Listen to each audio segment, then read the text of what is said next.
This is where a lot of wallets start acting a little differently. You open the swap page, search for XRP, and sometimes it works, sometimes it doesn't. Maybe XRP never appears in the list, maybe it does, but there's no route available. You switch networks, try another token, same result. So wallets like MetaMask are built around EVM networks. XRP runs on its own blockchain, and even if a wallet supports both, it doesn't automatically know how to swap assets between those ecosystems. So I found this bridge because I had the exact same problem myself not too long ago.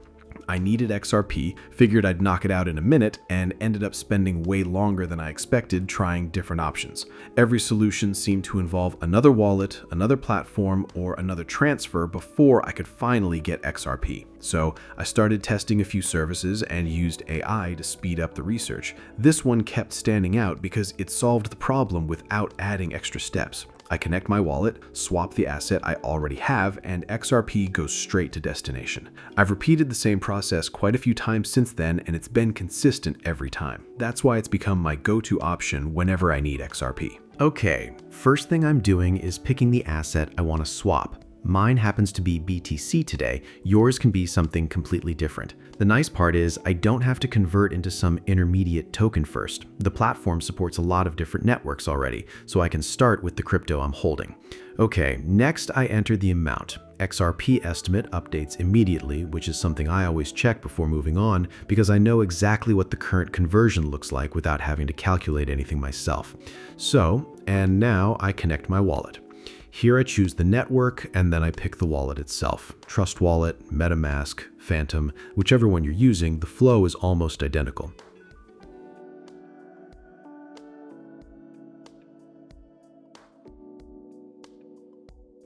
Wallet's connected, now I press Swap. And before I approve anything, this summary pops up.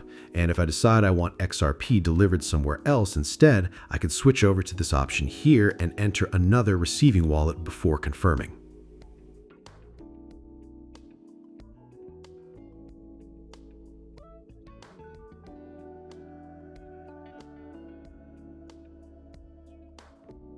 All right, transactions submitted. XRP landed in my wallet.